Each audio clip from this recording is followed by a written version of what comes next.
do you like about Ethan?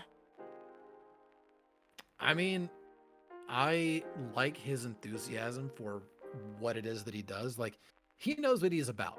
He knows he is him when it comes to programming. He knows He's him. his he knows the goals he has, what the projects that he wants to work on are. I mean, it's admirable to generally know, where you stand and what you want to do, and he just guns for it. So I really like that. What's a head canon about Ethan that has been canon? Besides the dogs. Besides the dogs? Huh. Let's see. I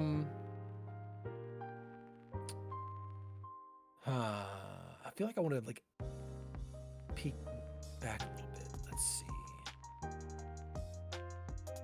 see. He is the, I think it could be interesting if he, obviously he works on AI, but maybe there's a period of his life where he works as a white hat hacker for for the government or some organizations or something like that. Really finds his way and earns a bit of side gig money, just breaking into people's stuff and figuring out what's going on. Maybe he catches a job at the Pentagon at some point. That could be fun. What if how Damien was supposed to work for the CIA or whatever? It wasn't really established. Yeah. What if Ethan was actually a hacker that was doing illegal activity? And Damien was actually trying to catch him this whole time. Therefore, forming that rivalry. I mean, there is so much story there. That could be fun. That would be fun, but it'd be so hard to write. It'd be that's not even a story at that point. That's just a literally action story there. It's forget Arya in that situation. So, all right, does Arya, aid and abet Ethan and catch jail time, or does she just, help him get caught and then visit him in the jail every week during what's the term? Whatever, during visiting hours? Does she help catch Ethan, or is she the is part of the relationship with Damien, building a relationship with Ethan and then acting as the bait for him to get caught? She's just wearing a wire and it gets him to admit what he does on hidden recording. No, that's just so crazy that I'm just that would actually be kind of crazy. It means kind of fire, kind of hard to write too, but but kind of fire. It's there. If anyone wants to help write that. Okay.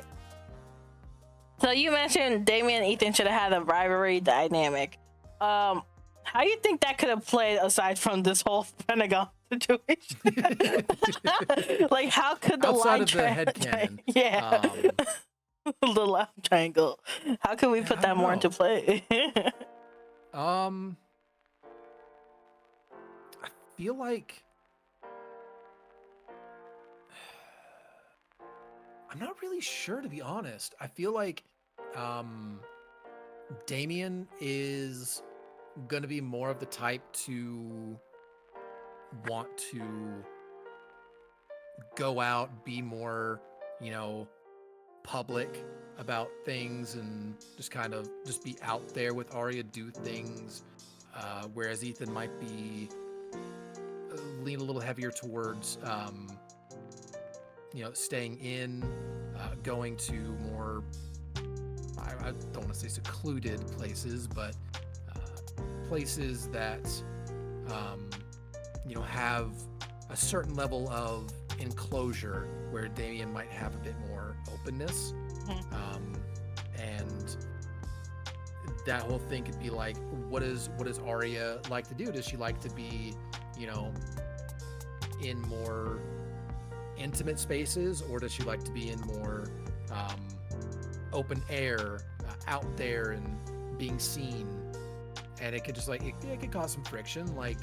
Arya is invited on a date with Damien, and they go and do this extravagant stuff, and she gets to dress up and go out to some fancy place, and Ethan's just like, what if we went to like the internet cafe and like played some games, or did VR, or like went to an escape room or something.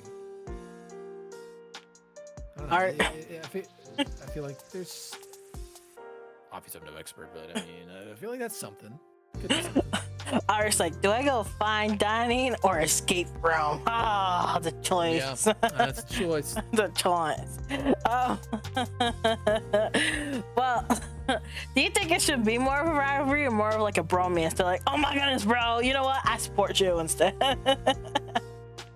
You know, I don't know.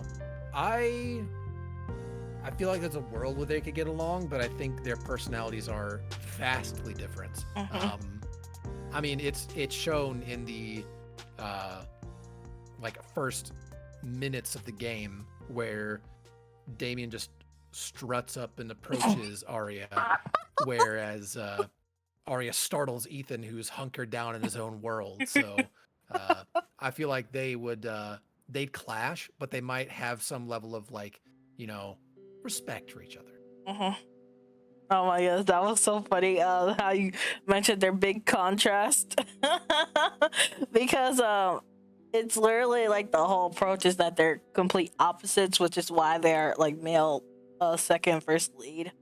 But it's to decide who should be really the canon first lead and canon second lead. Because in K-drama, it's like there's this parody. It's like, even if the first lead shows up second, he is still gonna win my heart. And I literally, like, when I saw that, the next time I saw a K-drama, that's literally what happened. Like, this one girl, there's like this drama that happens, and she sees this guy thinking that that's the guy, but the plot twist is like that's not the guy, and so the other guy wins. This is like, I'm like, that's so accurate. So, yeah. And like with how the story went, it's just like, is Damien really lead or is Ethan really the lead? Yeah. Oh my goodness. What's your favorite thing about Ethan? Because you said you liked Ethan, but what's your favorite thing about him? I mean, I think I mentioned that I like that he knows what he's about, but I think one of my favorite things about him is when he gets to geek out about, he wants to show off this really cool thing to Arya or to Layla or to anybody, and just be like, yeah, I've been working on this really cool thing, and he just goes into this long and just fast talking, fast paced, high energy mode where he's just like, yeah, this is the really cool thing, blah, blah, blah, blah, blah, blah, and it's just a million miles an hour, and he's just like, yeah, I've got to show you this. Cool. And there's like one of two reactions. Either they're just like, okay, or that's cool. And that's familiar in a sense. I know what it's like to just share those things that I'm passionate about and completely lose somebody in the process, or just having that support for it is really cathartic, you know? So I like when he gets to share what it is that he's passionate about. There's two things that just make this, that came to my head. It's like when the girls were playing this game, there's like, when they hear Damien's voice, it's funny. It's like, oh, he's so handsome and stuff, or oh, he's so old. It's one thing they say. And then when they get to Ethan hearing his voice, they're like, oh my goodness, he's so adorable, I want to protect him, because he's so shy and everything. It's just like, and he sounds like it too. He's like, oh, he's so shy. And the second thing is like, you know how usually in, I guess, like visual novels and like the K-dramas and all that, you know, it's a guy always having to win the affection of the girl and all that. Like, the girl doesn't really have to put that much effort into it, unless, like, you know, I guess, like, the villain comes in and she has to be like, no, I'm not gonna sell out or whatever. Yeah. The ending for Ethan, if you remember what happens, Arya does this gesture. I think Layla kind of shows a gesture in her way. How does that kind of make you feel of, like, how she kind of reciprocates. You may have to remind me. So she learns. This is spoiler territory, but it's right. fine. Yeah. Yes. The binary. Yeah. Yes. That is very sweet, and the fact that she did is just like, it just touches the heartstrings. Like it was. I mean, like, it was literally something I thought last second, but then when people played it, they're like, she literally learned binary for him. Like, just thinking about it, it's just like, you learned a whole coding language. It's just say it's just like the gesture. Like, I was just like, I didn't really think about it at first when I inserted it. I just thought it was like kind of like a funny moment, but then it's just like, I can't believe she learned that. Yeah, no, it's incredibly sweet, and it's really, it's funny too, because like she learns it enough to give like the specific response and kind of has a general idea, but then of course he responds going to 11 in his in his response, and she's just like, okay, I'm not that good, dial it back a little bit, but yay, I'm glad you're happy. Yeah, she's just like, yeah, ditto, I guess. So, Yeah. So yeah, I was just like, it was like such a like throwaway moment that is just like, it makes sense in the moment that I didn't really think would it be so impactful, but it is, like, looking back. And I was just like, oh, that's like really cute in hindsight. And there's like certain moments that when I talk to other voice actors where they look back and it's like, oh, that's really cute. So like another example, it also relates to like specific characters per se. One is like the overall character for Layla. It's like when I made the character for her, it was just because I just overall like the design and aesthetic, and it's just like it meant so much more to other people I didn't think about.